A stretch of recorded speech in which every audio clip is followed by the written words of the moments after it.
diam-diam ala al-fuduli atas bicara kosong. Rabisuha dan kelima ikhtiarul mauti memilih kematian ala al-hayati atas kehidupan.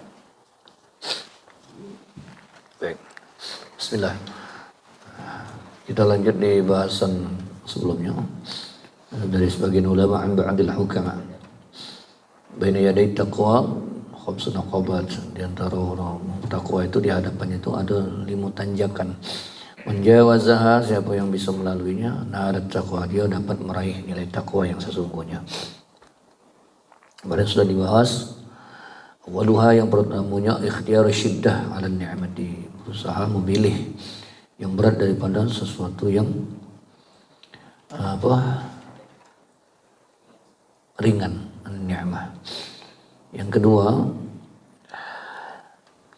ikhtiar dhulli ala al-izzi, memilih kelemahan daripada kegahan. Nah, yang ketiga, wasalithuha, yang ketiga, ikhtiarul jahdi ala rahati,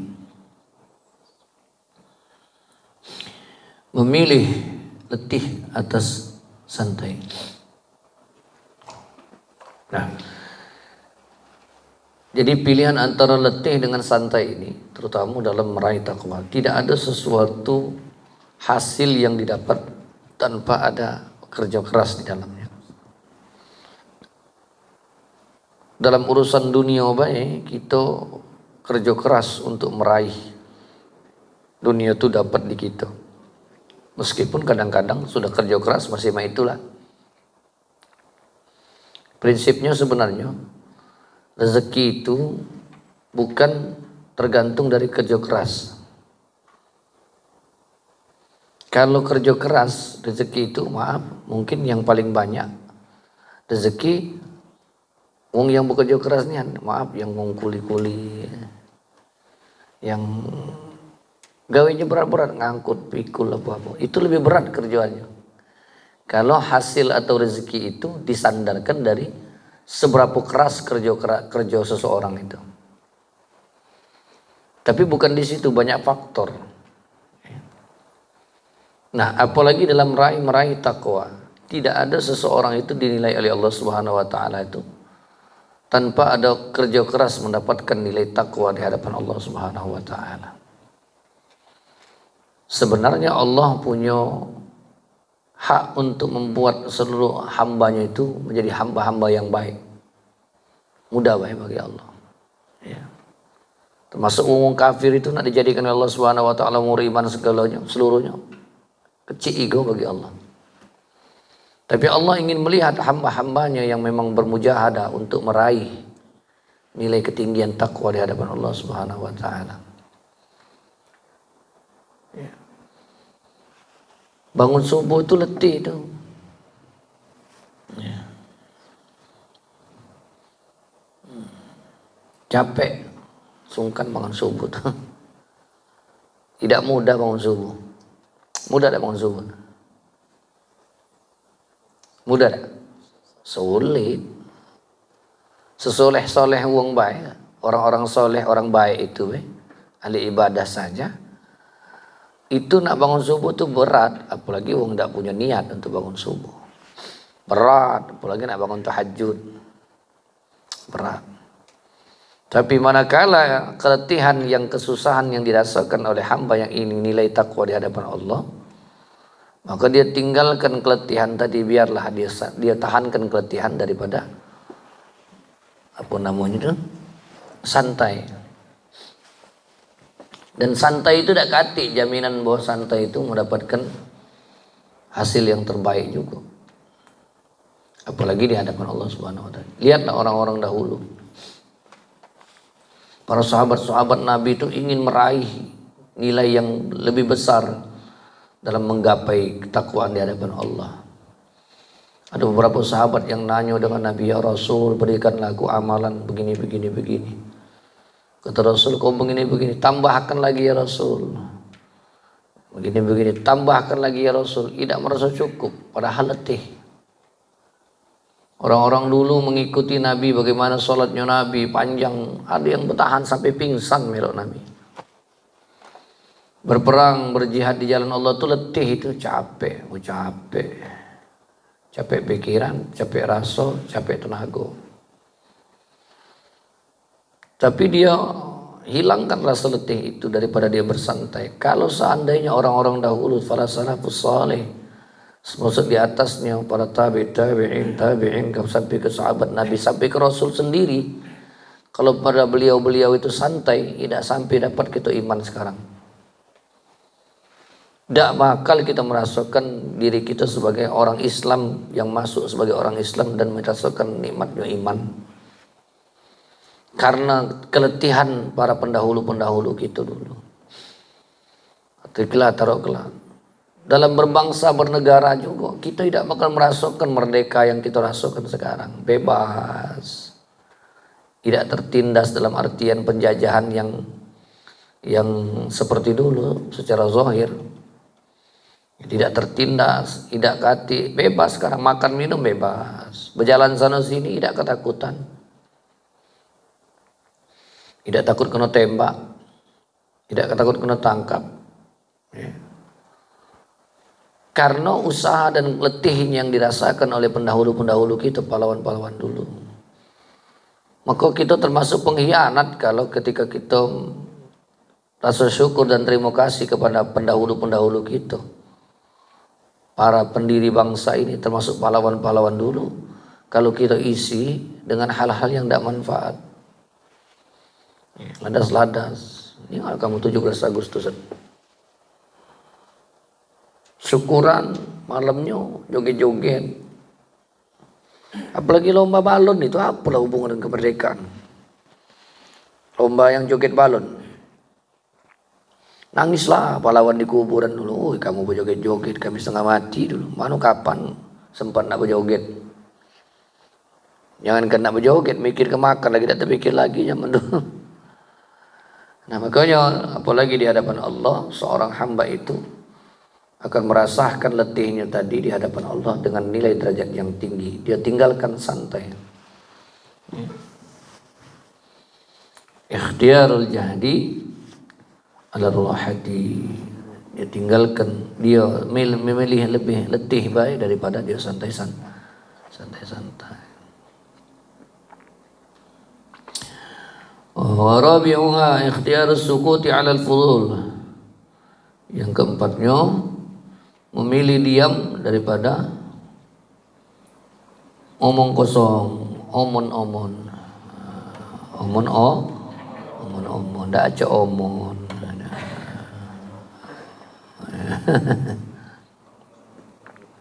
Wa huwa ma la khair fihi minal kalam, yaitu omong kosong itu tidak katiknya omongan kebaikan. Makanya ngobrol itu kalau dalam satu majelis, satu perkumpulan tidak ada bicara sedikit pun tentang kebesaran Allah, ya, tentang kalimat-kalimat thayyibah, maka majelis itu termasuk majelis yang lalai. Makanya kalau kita nutup majelis itu ditutup dengan kafaratul majelis. Subhanakallahumma bihamdika asyhadu an la ilaha illa anta astaghfiruka. Biar majelis itu tidak termasuk majelis lalai. Kafarah itu artinya penebus majelis. Di ujungnya kita bertasbih, memuji Allah. Nah, ketika kita menerima satu kalam ataupun kita harus berbicara dengan kalam yang tanpa makna, ya, tanpa mengandung kebaikan, meskipun tidak 100% yang kita omongkan itu tentang hal-hal yang sifatnya syariat, tentang kebesaran Allah. Tapi di sela-sela omongan tadi ada hal-hal yang masuk di dalamnya tentang kebesaran Allah, kalimat-kalimat yang tidak mengandung sesuatu yang tidak manfaat, diselingi, dimasuki dari kalimat-kalimat itu. Maka ketika kita harus bicara hal yang kosong sama sekali, maka orang yang bertakwa itu halangannya, tanjakannya apa? Lebih baik dia memilih sukut, diam, alal fudul, daripada banyak bicara. Bahkan sifat orang beriman itu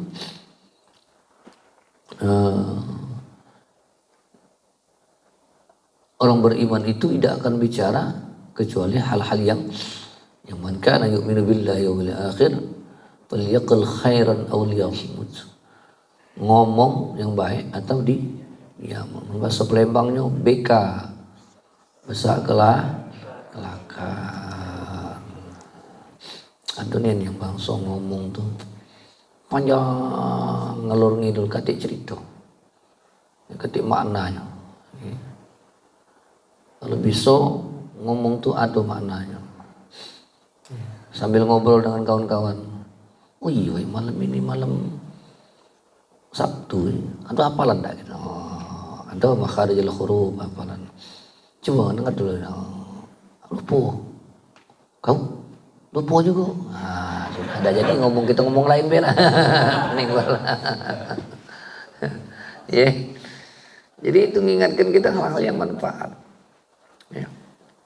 Apalagi sekarang lagi rame-ramenya segala bucu ngomong politik kan. Dari warung makan, pasar, sungai lagi mancing. Ngomong politik kan. Di kantor ngomong politik, toko di masjid ngomong politik. Aju singgonya. Ya. Toko budak kecil-kecil sambil semayang, si kok Prabowo, si kok Anies sana aja. Ada misi pula Ganjar pula. Semayang Isya tadi budak kecil-kecil. Oh my God. Desau-desau semayang. Teko di jalan gitu tadi dicegat budak-budak. Ustaz pilih apa? Anies aku laju. Oh Ustaz pilih Anies. Anies datang. Yang milih Prabowo terdiam. Ustaz Abdul milih Anies rupanya. Terdiam kalau milih Prabowo dari budak kecil-kecil. Nah, segalanya ngomong politik kan. Boleh ngomong politik, tapi ambil maslahatnya. Mengkampanyekan, mendakwahkan. Kalau ujung itu mengkampanyekan bahasa modern. Bahasa kita mendakwahkan. Ngomong politik tapi mendakwahkan kebaikan. Ya. Tidak ada masalah. Mendakwahkan kebaikan lewat politik. Apa kategori memilih pemimpin? Memilih pemimpin sebagaimana Rasulullah, sidik, amanah, fatwa, tabligh. Sebenarnya mudah kalau kita aturan kita orang Islam. Pemimpin 4 ikut ini nampak. Ada tak di yang 3 ikut tu yang ini 4 ikut? Sidik, amanah, fatwa, tabligh. Sidik tu benar. Amanah tak? Ya, terpercaya. Sidik, amanah, fatwa, pinter tak? Apa bengak dia ni? Man bengak ada usaha. Atau 3 ikutnya pinter. Yang paling pinter. Terakhir fatona. Sidik amal fatona tabligh. Nyampaikan hak-hak rakyatnya. 4 ikut ini ada tak? Ada lagi Ustaz bingung. Oh ambil milih yang lebih banyak maslahatnya daripada mudaratnya. Di antara 3 ikut ini kan belum tentu baik kan loh. Di antara 3 ikut ini belum tahu tentu jahat kan loh. Tapi di antara 3 ikut ini di mana yang lebih banyak maslahatnya? Di mana yang lebih banyak mudaratnya? Oh yang maslahatnya ambil. Apalagi 4 ikut ini ada ciri-cirinya. Dari bapak pilihan kita, dari abah kita. Ya pilih dia. Didakwakan ini kampanye kan ajak uang. Karena kita mendakwakan kebaikan niatnya, bukan omong kosong, bukan omon-omon. Ya, kalau omon-omon ngomong kosong besar kelakar. Ya, orang Palembang besar kelakar. Begi banyak gawe. Banyak gawe. Kemana? Aduh gawe. Dari mana? Aduh gawe. Besok pergi tak jadi banyak gawe. Payu datanglah tak baca banyak gawe. Nah itu orang Palembang. BK besar kelakar. Ya aku tadi kau bangsa aku dak nolong orang itu tadi kau mati orang itu. Nolong apa? Tercebur dia tadi tu. Jadi kau tolong kau bilang berenang. Iyo, di mana? Di got. Besar kelakar tadi kan. Hati-hati sekarang. Musim pasang besar ni ada ulu kepala 7. Wah, lambanya kepala. Di mana tempatnya kepala lambanya. Hati-hati. bingsal udah saklaker omong kosong di mana. Ya. Ya. Nabi dulu senda guraunya punya manfaat, punya makna, tidak bohong. Senda guraunya Nabi dulu. Ingat ada riwayat seorang nenek nanya dengan Nabi, ya Rasul, kalau saya masuk surga bisa tak aku nih masuk surga? Kata Nabi, tak gati masuk surga cak kau nih wak. Nyai-nyai rupanya. Nangislah nyai-nyai ini tadi. Apa aku nih beramal ya. Maksudnya Rasul itu kalau nyai-nyai ini kagak masuk surga, tidak jadi nyai lagi. Balik muda 14 tahun, jadi bidadari surga. Oh, mak itu. Ya, tidak keriput lagi, tidak katik di surga tuh keriput. Nyai-nyai pakai bonding katik di sana. Ya, pikok lagi nyai. Cak megaloman. Megaloman piring. Ya Allah nyai. Ampun abang bibi itu nah, nutup uban tadi kan. Lemak mencoklat mengkilat tuh abang-abang pecah. Iya. Iya, nawari meja belum. Nah, itu. Nah, jadi tidak kati. Nah, jadi tidak bohong tidak Nabi. Sambil senyum Nabi kan. Benar Nabi itu kan. Nah, kalau yang omon-omon kosong tadi, omon-omon tadi, nah, itu ya. Jadi ada sela-sela. Maka kalau kita sudah majelis itu, walaupun tidak ngajak jemaah atau kawan-kawan ngobrol tadi, kita dalam hati, subhanallah. Biar majelis kita itu tidak nilai majelis sia-sia. Nah, yang berikutnya yang kelima, wa khamisuha ikhtiyarul mauti 'alal hayat. Oh, itu hayatnya bukan tak ya. Tamar wuto bukan tak. Salah ini.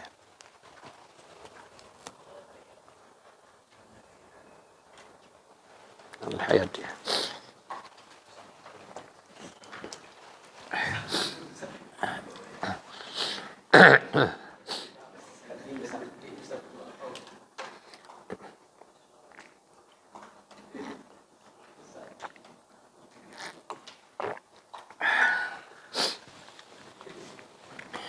Memilih mati atas memilih kematian atas kehidupan.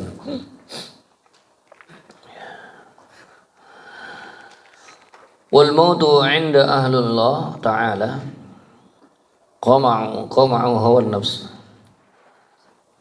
Kematian di sisi ahlullah, maksud itu orang-orang yang dekat dengan Allah itu adalah matinya dari penindasan hawa nafsu. Itu maksudnya.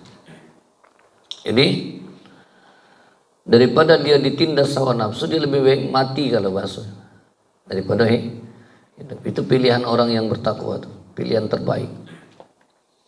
Ya, kalau dalam perjuangan itu istilahnya ish kariman au mut syahidan.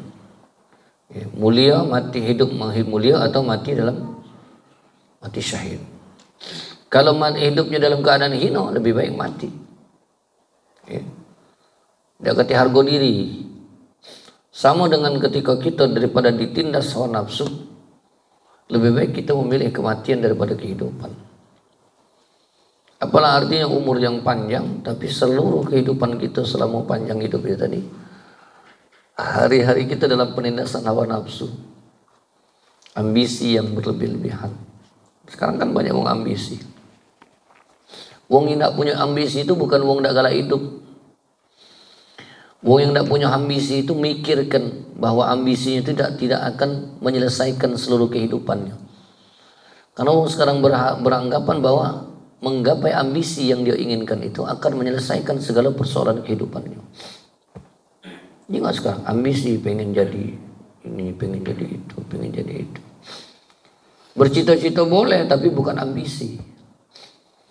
Kalau cita-cita itu melakukan sesuatu prosedur ikhtiar, tawakal di dalamnya, ya kan? Tapi kalau ambisi itu menghalalkan segala cara, memberlakukan segala sesuatu untuk menggapai apa yang dia inginkan, itu ambisi. Sekarang kan saling tuding ambisi. Atau pihak ini ambisi, padahal dia dewe ambisi. Ya. Si anu baru sekali nila. Dikatakan ambisi padahal dia 3 kali. Tidak jadi-jadi. Ngatai wong ambisi, justru ambisi. Jadi berambisi dalam dunia. Maka orang-orang seperti inilah dikuasai nafsu kekuasaan. Kalau orang bukan tidak punya nafsu, bisa menekan hawa nafsu tadi. Ya. Jadi justru, akan lanjutkan tadi. Faman mata an hawa faqad hayyun. Siapa yang mematikan hawa nafsunya, maka dia hidup. Maka hakikatnya orang yang ditekan, ditindas oleh hawa nafsu, itu hakikatnya orang mati. Tapi tatkala dia bisa mematikan hawa nafsu tadi, dalam artian menekan hawa nafsu tadi, tidak dikendalikan nafsu, maka hakikatnya dia hidup. Kalau orang yang punya ambisi dengan hawa nafsunya tadi, nafsu kekuasaan, segala nafsu kehidupan dunia ini, maka dia itu pada hakikatnya adalah orang yang mati. Sebaliknya, orang yang bisa melepaskan diri dari penindasan hawa nafsu tadi, maka hakikatnya dia termasuk hidup. Jadi jangan salah makna ya, bukan berarti tidak ada cita-cita, salah. Jadi mau mana kau ni ke depan? Dah masing Ustaz ngalir baik. Bacaan Allah, iya. Usaha, kata guna juga Ustaz, usaha dari dulu inilah. Ya. Apalagi sekarang banyak orang beranggapan ada usaha Ustaz. Uang jadi aku masih mikul karung. Uang jadi aku masih bersawah. Jadi biarlah inilah. Katik ngaruh. Wida. Ada efek dan pengaruhnya. Ya. Karena kita bahas terus tentang ini. Kan lagi rame. Berikan pemahaman. Berikan edukasi kepada masyarakat yang tidak paham. Begini loh cara dalam Islam itu memilih pemimpin. Maka Ustadz Kiai Habaib melo urusan ini. Ya. Nah Ustadz melo. Habib melo urusan ini. Jadi kami suruh ngapu Ustadz Habib Kiai ini. Suruh nonton nih kamu yang bangsat-bangsat mimpin negara ini apa? Pengkhianat mimpin negeri ini apa? Ya. Dia menonton baik. Jadi apa kamu Ustaz, Kiai, berdoa baik. Udah bisa. Ya. Yang melepaskan dari penjajahan ikhtiarnya dulu dari apa? Ulama-ulama, pesantren-pesantren, kiai-kiai. Pergi kemerdekaan itu kan pergi jihad awalnya. Makanya ada takbir Allahu Akbar. Apa udah kata kiai di situ? Aman tidak ada bergerak kiai ulama habaib itu dulu. Tidak bergerak umat ini. Takut kati yang menggugahnya. Jadi tugas kita. Nah inilah pentingnya. Ya. Jadi kita kembali ke persoalan bahwasannya 5 hal ini merupakan tanjakan bagi orang yang bertakwa. Kalau seandainya bisa melaluinya, bisa sampai ke situ, maka dia akan masuk pada nilai takwa. Karena ketakwaan itu adalah nilai tertinggi di hadapan Allah, bukan harta, bukan jabatan, bukan paras yang tampan rupawan, cantik menawan, bukan dunia dalam genggaman, tapi nilai ketakwaan adalah nilai yang derajatnya tinggi di sisi Allah Subhanahu. Inna akramakum indallahi atqakum. Semuanya di sisi Allah yang paling mulia di antara kamu itu siapa? Adalah orang yang bertakwa. Apalagi ini para Ramadan, bulan Rajab. Ya. Di Rajab ini adalah bulan termasuk arba'atun hurum. Di antara 4 bulan yang disebutkan dalam Al-Quran, Zulqaidah, Muharram, Zulqaidah, Zulhijjah, dan salah satunya adalah Rajab, bulan yang dimuliakan. Bulan kesempatan kita untuk menambah amal. Amal yang kita lakukan dilipat gandakan, tapi sebaliknya keburukan, kejahatan yang kita lakukan pun sama halnya dilipat gandakan. Maka tahan diri di bulan Rajab ini, hal-hal yang tidak baik, tidak benar ditahan. Fala tazlimu fihinna anfusakum. Maka di bulan 4 ini diantaranya jangan kamu menzalimi diri kamu di bulan itu, di dalamnya. Zalimi secara diri kita apa? Berbuat dosa itu zalim. Jadi tahan diri, menahan-nahan diri. Nah, kemudian bulan Rajab ini bulan kita mulai menambah amal. Macam-macam amalannya, ada yang puasa, ada yang zikirnya nambah, ada yang sholat-sholat sunatnya tambahi. Pokoknya doa kita, Allahumma barik lana fi Rajab, Sya'ban wa ballighna Ramadan. Ya Allah, berkahi kami di bulan Rajab, Sya'ban, dan sampaikan kami bulan berkah. Jadi nambah apa? Nambah kebaikan. Jadi yang nak nambah puasa boleh. Puasa Senin Kamis, Ayyamul Bid, termasuk puasa ada yang sanggup puasa Nabi Daud, sehari puasa sehari tidak, sehari puasa sehari tidak. Ustaz, aku puasa Ustaz, sehari puasa sehari tidak. Ngapa katik beras? Oh, bukan puasa itu namanya, buntu itu namanya.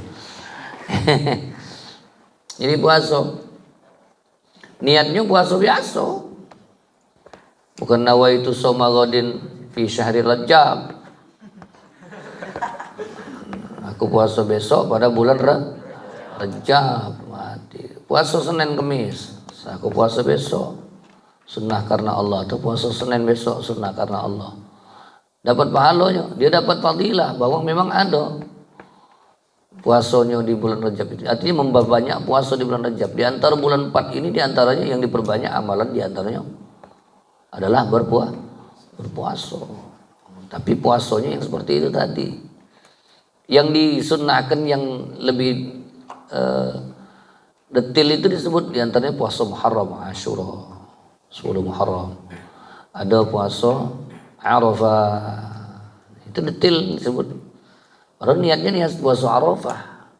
Nah, kalau Rajab, meskipun ada beberapa ulama yang berpendapat, tapi aku lebih cenderung melok pendapat yang menyatakan bahwa puasa Rajab itu artinya memperbanyak amalan, diantaranya amalan puasa Rajab sesuai spesialisasi gitu, ya. Nah, entah yang 1, 2, 3 itu hari pertama, hari kedua, hari ketiga dikaji oleh ahli hadis bahwa hadisnya ini maudhu, ditolak, hadisnya ini palsu, kawi, dicari dalam kitab hadis palsu, tidak ditemukan. Nah, itu aku ambil pendapat itu, meskipun bukan pendapat aku ini, aku ambil pendapat itu karena yang menyampaikan ini wong yang memang hafal hadis ribuan, dan dia setiap apa yang disampaikan itu dikaji dan dibuat penelitian, ya. Dia buat apa saja riset tentang itu. Jadi disampaikan tidak sembarangan, ya. Nah, tapi kalau yang nak ambil pendapat itu monggo silahkan, tidak usah ngotot, tapi ya tidak usah ngotot. Nah, apalagi di bulan ini kaki baru sampai Sya'ban, baru kaki Ramadan. Ramadan kita lah siap. Sebagaimana orang ingin menuju satu pertandingan, jauh-jauh hari dia sudah siap. Untuk Piala Asia ini, lah jauh-jauh hari. Latihannya bukan di Indonesia, di Turki. Ya. Terus ngambil ini pula pemain-pemain Natur E apa?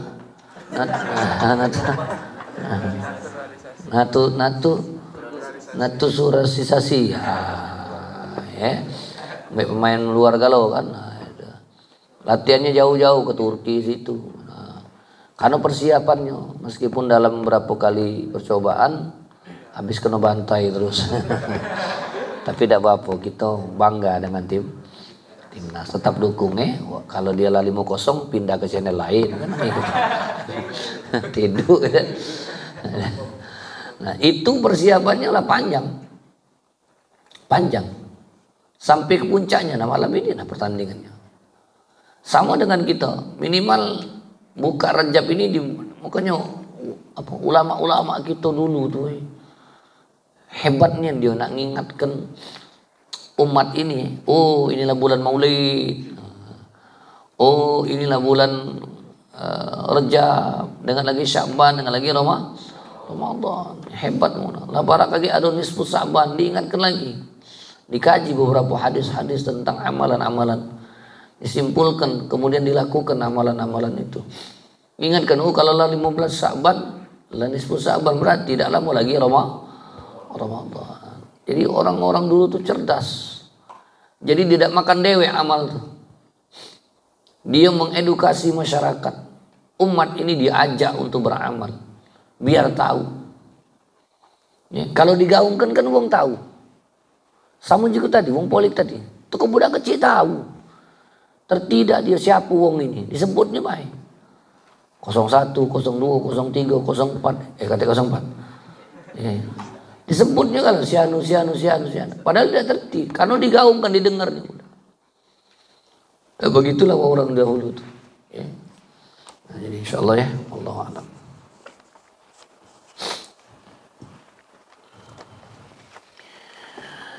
Bismillahirrahmanirrahim. Alhamdulillahirabbil alamin. Allahumma shalli wa sallim wa barik wa karrim wa azim ala sayyidina wa ala alihi ajma'in.